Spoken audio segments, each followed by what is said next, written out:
3D printing की बदौलत computer screen पर किसी चीज को डिजाइन करना और फिर उसे कुछ ही घंटों में निर्मित करवाना बेहद आसान हो गया है। मैंने इलेक्ट्रिक बाइक और कंप्रेस्ड एयर इंजन जैसे कई प्रोजेक्ट्स बनाए हैं, लेकिन पिछले 2 सालों से मैं अपनी वर्कशॉप के लिए एक नए उपकरण पर काम कर रहा हूं, एक घर में बनी सीएनसी मिलिंग मशीन। इस वीडियो को जेएलसी सीएनसी ने स्पॉन्सर किया है। आगे इनके बारे में बताएंगे। 3D प्रिंटिंग को एडिटिव मैन्युफैक्चरिंग कहते हैं, जिसमें पार्ट मटेरियल को जोड़कर बनता है। ये एक लिक्विड रेजिन को सॉलिडिफाई कर बनता है, जैसे फॉर्म लैब्स फॉर्म 4L, जो बेहद सटीक और बड़े पार्ट्स बना सकता है। या फिर इसे प्लास्टिक फिलामेंट को नोजल से पिघलाकर भी किया जा सकता है, जैसे प्रूसा कोर 1 के साथ। और दोनों मशीनों के लिए एक मजबूत फ्रेम जरूरी होता है, ताकि प्रिंट किए गए पार्ट्स की सटीकता सुनिश्चित की जा सके। लेकिन एक सीएनसी मिलिंग मशीन को भी यही काम करना होता है। साथ ही उसे धातु के ब्लॉकों के माध्यम से एक उच्च गति वाले कटिंग बिट को धकेलना भी होता है। To achieve this rigidity, the frame is built from large aluminium extrusion. इस मजबूती को हासिल करने के लिए फ्रेम को बड़े एल्यूमीनियम एक्सट्रूजन से बनाया गया, जिन्हें आसानी से बोल्ट किया गया, और बाद में सब कुछ ठीक से संरेखित करने के लिए इनमें कुछ हद तक एडजस्टमेंट की सुविधा होती है। हालांकि जब मैंने फ्रेम पर हथौड़ा मारा तो वह घंटी की तरह बजने लगा। अगर फिर उस पर हथौड़ा मारा जाए वही होगा। मैंने फैसला किया कि फ्रेम को खोलकर उसमें रेत और एपॉक्सी रेजिन भर दूं, जिसे अक्सर एपॉक्सी ग्रेनाइट कहा जाता है, जिससे उम्मीद है कि कुछ कंपन कम हो जाएंगे। इससे काटने की गुणवत्ता पर असर पड़ेगा या नहीं, यह तो मैं कभी नहीं जान पाऊंगा, लेकिन इससे निश्चित रूप से सब कुछ काफी भारी हो गया है। यह सच में रूप से काफी भारी है, और यह फ्रेम माउंटिंग पॉइंट्स बनाता है, जिन पर तीनों एक्सिस चलेंगे। और यह जरूरी है कि हर एक्सिस सिर्फ अपनी निर्धारित दिशा में ही चले, जो कि इन बड़े लीनियर रेल्स का काम है। और हर एक्सिस चलाने के लिए इन बड़े बॉल स्क्रूज का उपयोग इलेक्ट्रिक मोटर की घूर्णी गति को रेखीय गति में स्थानांतरित करने के लिए किया जाता है।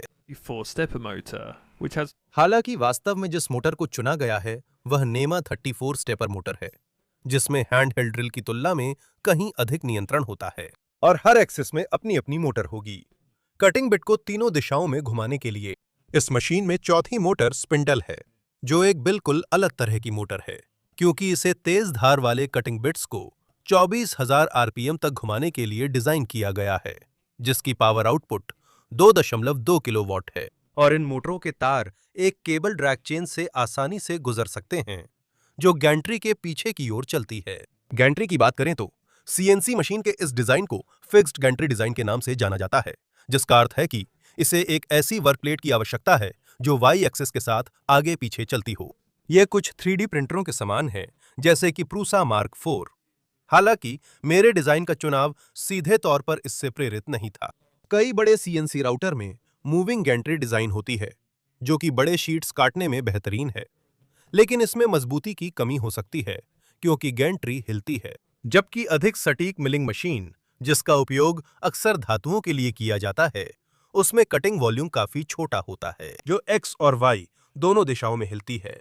जबकि स्पिंडल एक मजबूत खंभे से जुड़ा होता है, जो सिर्फ ऊपर नीचे चलता है।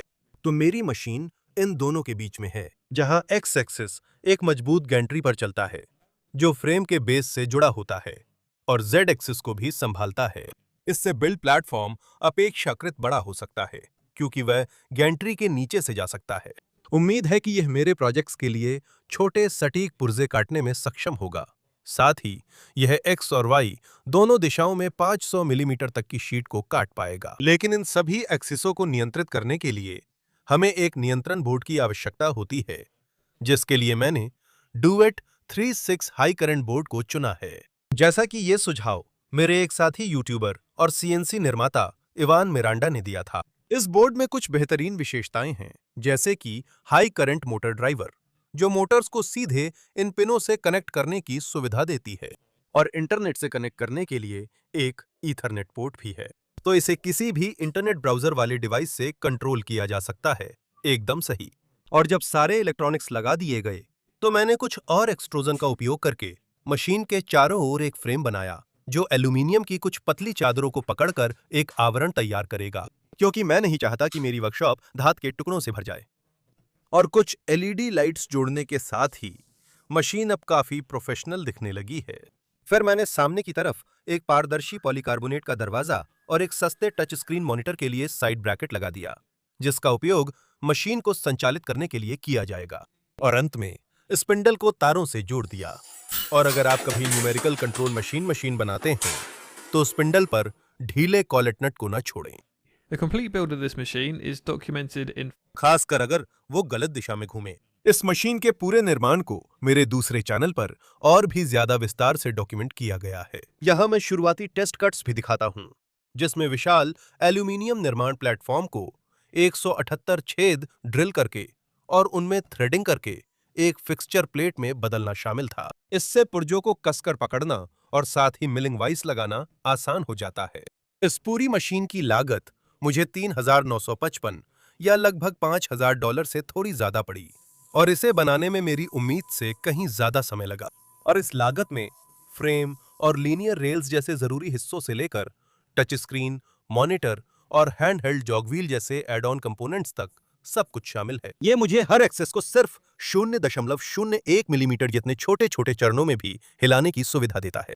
हालांकि अगर आप कुछ समय से मेरे चैनल के सब्सक्राइबर हैं तो आप जानते होंगे मेरे पास पहले से ही एक CNC राउटर है, जिसे मैंने करीब 7 साल पहले बहुत कम बजट में खरीदा था। और उस आदमी से जिसे थ्रेडलॉक से का डर रहा होगा, तो ये सबसे सटीक या भरोसेमंद मशीन नहीं है, लेकिन इसने मुझे इस नई मशीन को बनाने के लिए इस्तेमाल होने वाली कुछ बड़ी एल्यूमिनियम प्लेटें बनाने में मदद की। लेकिन अगर आपके पास CNC नहीं है और पार्ट्स बनवाने हैं तो मैं इस वीडियो के स्पॉन्सर JLC CNC की सिफारिश करता हूं, जो तेज और किफायती CNC सेवाएं देते हैं। और चिंता न करें, आपको पेशेवर इंजीनियरिंग ड्राइंग की जरूरत नहीं, बस अपना 3D मॉडल उनकी वेबसाइट पर अपलोड करें, फिर उनके द्वारा दी गई विकल्पों में से चुनें, जैसे कि मटेरियल, सतह फिनिश या कोई भी छेद जिसमें थ्रेड्स चाहिए हों, और तुरंत कोटेशन प्राप्त करें। साथ ही उनका टर्न अराउंड टाइम केवल 3 से 5 कार्य दिवस हैं। ये बड़े प्लेट्स मेरे ऑर्डर देने के सिर्फ 1.5 हफ्ते बाद ही मेरे दरवाजे पर पहुंच गए, और मैं क्वालिटी से बहुत प्रभावित हूं, खासकर अपनी बनाई प्लेट से तुलना करने पर। और ये नई प्लेटें मेरे डिजाइन के साथ पूरी तरह से मेल खाती हैं और मेरी मशीन पर गैंट्री और वाई एक्सिस के बीच एक मजबूत सहारा देती हैं। सच कहूं तो काश मैंने JLC CNC से पहले ऑर्डर किया होता। उनकी सर्विस बेहतरीन है। अब मेरे पास अपनी CNC है, फिर भी मैं उनसे दोबारा ऑर्डर करूंगा, क्योंकि वे 5 एक्सिस मशीनिंग जैसी सेवाएं देते हैं और स्टेनलेस स्टील जैसे मटेरियल भी उपलब्ध कराते हैं। तो अगर आप तेज, किफायती और कस्टम निर्मित पार्ट्स चाहते हैं तो नीचे डिस्क्रिप्शन में दिए गए लिंक पर जाकर अपनी पहली ऑर्डर पर $70 की विशेष छूट का मौका ना चूकें। तो इस मशीन को डिजाइन करना शुरू करने के 2.5 साल बाद ये आखिरकार बनकर तैयार हो गई है। तो चलिए एक इंजन बनाते हैं। ये एल्यूमिनियम का एक ब्लॉक है जो उस पार्ट से थोड़ा बड़ा है जिसे हमें बनाना है, और हमें मशीन को प्रोग्राम करना होगा निर्देशों के एक सेट के साथ, जिसे G कोड के नाम से जाना जाता है। G कोड मूल रूप से निर्देशांकों की एक सूची है जिसके हिसाब से मशीन मूव करती है। तो ये कुछ ऐसा कह सकता है जैसे Y5 पर जाएं, जो कि 5 मिलीमीटर आगे है, फिर X10 पर जाएं, यानी 10 मिलीमीटर दाईं ओर, फिर Y0 और फिर X0। और अब मशीन ने एक आयत काट दिया है, लेकिन इसमें एक पेंच है, क्योंकि ये सभी निर्देश 0 पॉइंट के सापेक्ष होते हैं, जिसे वर्क ऑफसेट कहते हैं। यह वर्क ऑफसेट इस आयत को काटने में इतना जरूरी नहीं है, हालांकि इसे नीचे बाईं ओर ले जाना शायद सबसे अच्छा रहेगा, ताकि पूरी शीट बर्बाद न हो। लेकिन अगर हम कुछ बहुत बड़ा काटना चाहते हैं जो शीट के आकार के करीब है, तो यह बहुत जरूरी है कि पोजीशन सही तरीके से सेट की जाए। ऐसा करने के लिए हम कटिंग टूल को मैन्युअली तब तक हिला सकते हैं जब तक वह ब्लॉक को छू न ले, और उसके बाद टूल के रेडियस के अनुसार वर्क ऑफसेट एक्सेस पर 0 किया जा सकता है। लेकिन तीनों एक्सेस पर सटीकता से करने में कई मिनट लग सकते हैं, और इसका एक विकल्प टच प्रोब का उपयोग है। इस तरह के कई टच प्रोब बाजार में उपलब्ध हैं, जिन्हें स्पिंडल में लगाया जाता है और कंट्रोल बोर्ड पर एक इनपुट पिन से जोड़ा जाता है। लेकिन मुझे हर बार किसी हिस्से की जांच करने के लिए कटिंग बिट को हटाना पसंद नहीं है, इसलिए मैंने कुछ प्रोटोटाइप बनाए और अपना खुद का डिजाइन तैयार किया। यह हिस्सा प्रोब के लिए माउंटिंग ब्रैकेट है, और इसके लिए 2 45 डिग्री के एंगल्स वाले फेसेस की आवश्यकता होती है, जिस पर जांच उपकरण टिका रहेगा, ताकि यह सुनिश्चित हो सके कि वो हमेशा एक ही स्थिति में रहे।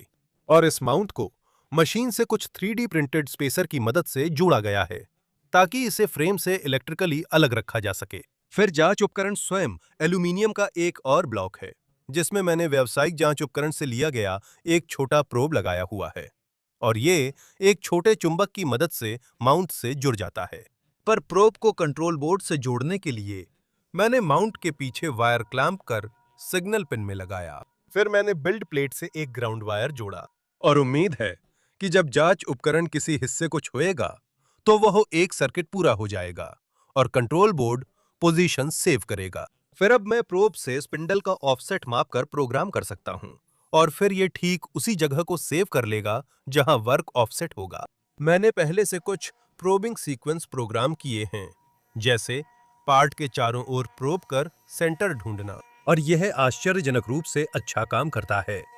हालांकि इतना सरल होने के बावजूद गैर चालक पदार्थों की जांच करने में कुछ समस्याएं आ सकती हैं। तो चलिए एक क्रैंक केस बनाते हैं। मशीनिंग में मुझे अभी बहुत कुछ सीखना है, इसलिए कभी-कभी पैरामीटर्स के कारण मशीन में रफ आवाज आती है, लेकिन मैं इस मशीन से बनने वाले पार्ट्स की क्वालिटी से संतुष्ट हूं। Onto a nice cylindrical shape, as well as boring out the center where the out इस हिस्से का ऊपरी भाग क्रैंक केस का पिछला हिस्सा होगा, इसलिए क्रैंकशाफ्ट और बेरिंग के लिए जगह बनाने के लिए इसे खोखला करना होगा। और मैंने बाद में इंजन की टेस्टिंग के लिए पीछे की तरफ कुछ माउंटिंग होल ड्रिल किए, जिसे थ्रेड एंड मिल नामक कटिंग बिट की सहायता से थ्रेड किया जाता है, जिसमें तिरछे कटिंग दांत होते हैं जो परफेक्ट थ्रेड काटते हैं। ये हाथ से टैप करने की तुलना में समय और मेहनत बचाता है। और फिर मशीनिंग प्रोसेस के इस हिस्से को एक चैम्फर टूल से पूरा किया जा सकता है, जिससे सभी कोनों पर 45 डिग्री का एंगल आ जाता है। एक बार पूरा हो जाने के बाद पार्ट को पलटना पड़ता है ताकि क्रैंक केस के ऊपर वाले हिस्से की मशीनिंग की जा सके, जिसके लिए फिर से प्रोबिंग करनी पड़ती है, क्योंकि अब उस हिस्से की जगह बदल गया है। और ये जरूरी है कि हम वर्क ऑफसेट को सही रखें, क्योंकि यह नया छेद सिलेंडर का स्थान होगा। सिलेंडर को लगाने के लिए मैंने एक थ्रेडेड होल का उपयोग करना चुना है, विशेष रूप से 1M 16 by 1 millimetre pitch thread, जिसे थ्रेड एंड मिल से काटना बहुत ही सुकून वाला है। और इस थ्रेड का कारण आपको आगे स्पष्ट होगा। तो किनारों को चिकना करने के लिए एक और त्वरित चैम्फर कट लगाने के बाद क्रैंक केस को आखिरी बार पलटा जाता है ताकि फ्रंट साइड की मशीनिंग की जा सके, जिसमें प्रोबिंग, फेसिंग और काफी मटेरियल हटाकर इसे सुंदर बेलनाकार रूप दिया जाता है।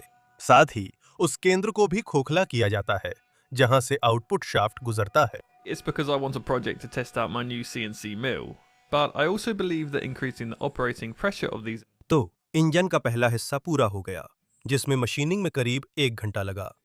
और जब मैं इसे बना रहा था, उसी दौरान मैंने फॉर्म लैब्स फॉर्म 4 पर रेजिन का उपयोग करके उसी हिस्से को 3D प्रिंट भी किया, जिसमें प्रिंटिंग और फिनिशिंग का समय लगभग 2 घंटे लगा। इसके अलावा मैंने PLA प्लास्टिक का उपयोग करके प्रूसा कोर पर एक वर्शन प्रिंट किया, जिसमें केवल 22 मिनट लगे। हालांकि यह तुलना सही नहीं है, क्योंकि एल्युमिनियम पार्ट के लिए सेटअप टाइम लगभग 2 से 3 घंटे था।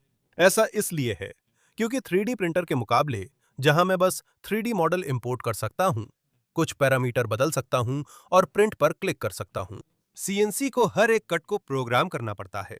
कट की गहराई, टूल की स्पीड, यहां तक कि कौन सा टूल इस्तेमाल करना है, सब कुछ तय करना पड़ता है। और अगर इसमें गलती हो जाए तो चीजें आसानी से टूट सकती हैं।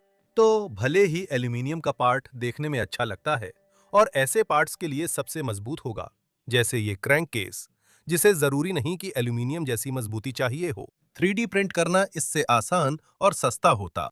तो मैं एल्युमिनियम से एयर इंजन क्यों बना रहा हूं, जबकि मैंने पहले जो प्लास्टिक इंजन बनाए थे वे भी बिल्कुल ठीक काम कर रहे थे। दरअसल इसका एक कारण ये है कि मैं अपने नए CNC मिल को परखने के लिए एक प्रोजेक्ट चाहता हूं। लेकिन मेरा ये भी मानना है कि इन इंजनों के ऑपरेटिंग दबाव को बढ़ाने से दक्षता और बिजली उत्पादन में मदद मिल सकती है, खासकर जब इन इंजनों को लिक्विड CO2 से चलाना हो, जो कमरे के तापमान पर लगभग 900 psi होता है। हालांकि 900 psi पर सामान्य कंप्रेस्ड हवा के विपरीत, जिसका दबाव इंजन चलने पर धीरे धीरे कम होता जाता है, लिक्विड CO2 को 900 psi पर स्थिर रहना चाहिए, जब तक सारी लिक्विड उबल न जाए, जो लगभग गैस के स्व-विनियमन स्रोत के रूप में कार्य करता है। अब उम्मीद है कि यह खास इंजन सामान्य हवा पर 100 psi पर चलेगा, क्योंकि मैं अभी भी कुछ हिस्सों को बनाने के सबसे अच्छे तरीके सीख रहा हूं और CO2 इंजन बनाने से पहले मुझे बहुत कुछ समझना है, खासकर जब बात पिस्टन और सिलेंडर की आती है। क्योंकि हालांकि CNC मिलीनियर मोशन सिस्टम के कारण सीधी रेखाओं को काटने में बहुत अच्छी है, लेकिन गोल आकृतियां को काटने में इसे थोड़ी कठिनाई होती है। इसका एक कारण ड्राइव मोटर्स की परिशुद्धता सीमा है, लेकिन दूसरा कारण वह समन्वय G-कोड प्रणाली भी है, जिसका मशीन को पालन करना होता है। जैसा कि पहले बताया गया था, एक वर्ग काटने के लिए हमें 4 कोऑर्डिनेट लाइनों की जरूरत होती है, तो एक अष्टभुज काटने के लिए हमें 8 लाइनों की जरूरत होगी। और जैसे जैसे हम कोऑर्डिनेट्स बढ़ाते हैं, हम सर्कल के और पास पहुंचते हैं। हालांकि 150 लाइन कोड होने पर भी, जो कि CNC सॉफ्टवेयर ने जनरेट किया गया है, यह अभी भी परफेक्ट सर्कल नहीं बन सका। आदर्श रूप से इसे लेथ मशीन से बनाया जा सकता है, जो घुमाकर और एक स्थिर कटिंग बिट का इस्तेमाल करके पूरी तरह गोल पार्ट्स बनाती है। लेकिन अगर हम इसका उल्टा करें, यानी कटिंग बिट को घुमाएं और पार्ट को स्थिर रखें, तो क्या होगा? इसके लिए हमें ऐसा कस्टम टूल बनाना होगा जो कटिंग बिट को पिस्टन के रेडियस जितना ऑफसेट करे। तो इस उपकरण के केंद्र में एक छेद है जो पिस्टन के डायमीटर से बड़ा है, और कटिंग बिट लगाने के लिए साइड से थोड़ा मटेरियल हटाना होगा। हालांकि अंततः इस टूल को स्पिंडल में लगाया जाएगा और लगभग 10,000 RPM तक घुमाया जाएगा। इसलिए इसे अच्छी तरह से संतुलित करने की आवश्यकता है, और एक तरफ से बड़ी मात्रा में सामग्री हटाने से यह संतुलन बिगड़ जाता है। मटेरियल बैलेंस करने के लिए डिजाइन अप्राकृतिक लगती है, क्योंकि एक ओर की कमी दूसरी ओर से मटेरियल हटाकर पूरी की जाती है। और मैंने इसे अपने CAD सॉफ्टवेयर में सेंटर ऑफ मास टूल का इस्तेमाल करके डिजाइन किया है, तो उम्मीद करते हैं कि यह असलियत में भी बैलेंस रहेगा। इसके बाद इसे साइड में पलटा जाता है ताकि एक छोटा सा त्रिकोणीय स्लॉट मशीन किया जा सके, क्योंकि मैं इनमें से एक इंसर्ट कटिंग टिप का इस्तेमाल करने की योजना बना रहा हूं, जिसे एक छोटे बोल्ट के साथ लगाया जाएगा। इसमें छेद ड्रिल कर टैप करना जरूरी था, लेकिन मेरे पास इस थ्रेड के लिए पर्याप्त छोटा थ्रेड एंड मिल नहीं था, इसलिए हाथ से टैप किया। और सचमुच बेवकूफी में रिकॉर्डिंग बंद करने के सिर्फ 3 चक्कर बाद ही मैंने टैप तोड़ दिया। यह टैप बुरी तरह फंसा था, और यह इतना छोटा है कि इसे पुर्जे को नुकसान पहुंचाए बिना उससे निकालना संभव नहीं है, तो मुझे पूरा नया पार्ट बनाना पड़ा। और इस बार मैंने इसे दूसरी तरफ से टैप करने का फैसला किया, जो कहीं बेहतर साबित हुआ। फिर अंत में पार्ट को पलटकर बचा मटेरियल हटाया जा सकता है, और केंद्र में एक छेद किया जा सकता है, जिसे M10 थ्रेड से टैप करने की आवश्यकता थी। इसलिए मैं 12 मिलीमीटर डायमीटर वाले शोल्डर बोल्ट को मुख्य शाफ्ट के रूप में उपयोग कर सकता हूं। तो छोटी कटिंग बिट जोड़ने के बाद नए टूल को स्पिंडल में लोड करके ये देखा जा सकता है कि क्या हम पूरी तरह से गोल पिस्टन बना सकते हैं। Custom 3D printed tool that applies an internal pressure to the cylinder should be able to polish the cylinder smooth. Now this engine is about as basic as an engine can get and relies completely on my assumption that the piston seal will make it. Tool ना सिर्फ अच्छी तरह से balance हुआ, बल्कि piston की finishing quality भी काफी बेहतर दिख रही है, क्योंकि एक टूल गोलाई में कटिंग करता है और CNC को केवल वर्टिकल मूवमेंट करनी होती है। अब हमें यही काम सिलेंडर के लिए भी करना है, और अच्छी बात यह है कि इसके लिए भी एक टूल मौजूद है। ये एक बोरिंग टूल है, और ये मेरे DIY टूल की तरह ही काम करता है, लेकिन आंतरिक डायमीटर के लिए। और मेरे उपकरण के विपरीत इसके डायमीटर डायल घुमाकर एडजस्ट किया जा सकता है। तो सिलेंडर बनाने के लिए हम एक सामान्य एंड मिल से छोटा छेद काट सकते हैं, और फिर बोरिंग टूल का इस्तेमाल करके उसे सही डायमीटर तक बड़ा कर सकते हैं। बोर को सही बनाने के लिए कई कट्स लगाने पड़ते हैं, क्योंकि मैं चाहता हूं कि पिस्टन और सिलेंडर लगभग एयर टाइट हों और पिस्टन रिंग्स की जरूरत ना रहे, और ये काफी करीब है। हालांकि इस मशीनिंग प्रक्रिया में एक छोटी सी समस्या यह है कि यह सिलेंडर और पिस्टन पर क्षैतिज रेखाएं छोड़ती है, जिससे स्लाइडिंग सतहों में घर्षण हो सकता है। इसे सुधारने के लिए मैंने लैपिंग कंपाउंड खरीदा, जो एक अब्रेसिव पेस्ट है, और जब इसे सिलेंडर पर आंतरिक दबाव डालने वाले कस्टम 3D प्रिंटेड टूल के साथ जोड़ा जाता है, तो यह सिलेंडर को चिकना करने में सक्षम होना चाहिए। अब यह इंजन जितना साधारण हो सकता है उतना ही साधारण है, और पूरी तरह से इस बात पर निर्भर करता है कि पिस्टन सील इसे काम करने में सक्षम बनाएगी। ये इसलिए है क्योंकि एयर इनलेट वाल्व एक साधारण बॉल वाल्व होगा, जिसे पिस्टन के ऊपरी हिस्से में निर्मित एक छोटी पिन द्वारा खोला जाता है।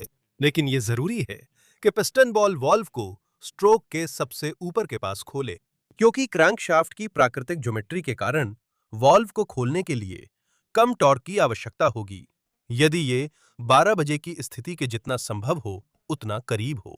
हालांकि अगर पिस्टन और सिलेंडर की सील पूरी तरह से सही नहीं है और हवा बाहर निकल सकती है, तो वाल्व को ज्यादा देर तक खुला रखना पड़ेगा। इससे दक्षता घट सकती है या इंजन चल ही नहीं पाएगा। सोचने योग्य दूसरा पहलू सिलेंडर में पिस्टन के ऊपर की ओर जाने से उत्पन्न होने वाला कंप्रेशन है, जो एक वास्तविक दहन इंजन की दक्षता के लिए महत्वपूर्ण है, लेकिन इस वायु इंजन के साथ समस्याएं पैदा कर सकता है, क्योंकि अगर कंप्रेशन स्ट्रोक सप्लाई प्रेशर से ज्यादा प्रेशर बनाए, तो यह सप्लाई टैंक में हवा वापस पंप करेगा और इसमें इंजन के बजाय एक मिनी कंप्रेसर बनेगा।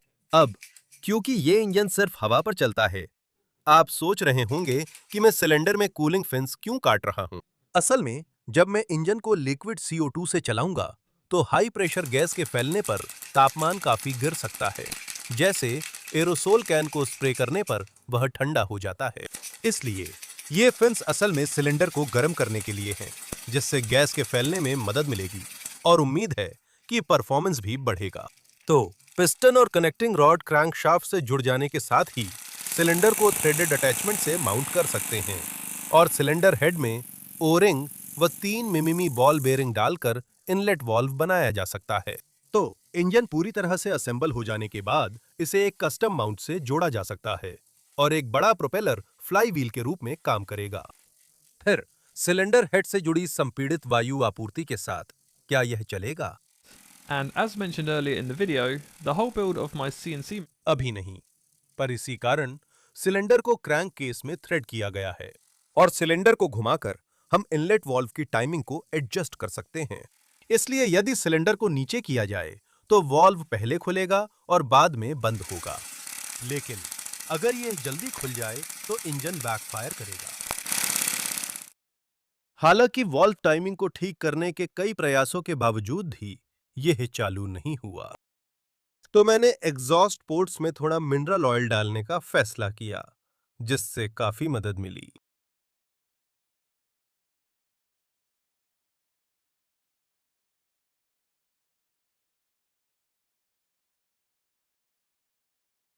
और वाल्व टाइमिंग में कुछ छोटे बदलावों के साथ ऐसा लगा जैसे इसने एक अजीबोगरीब पावर बैंड को पकड़ लिया हो।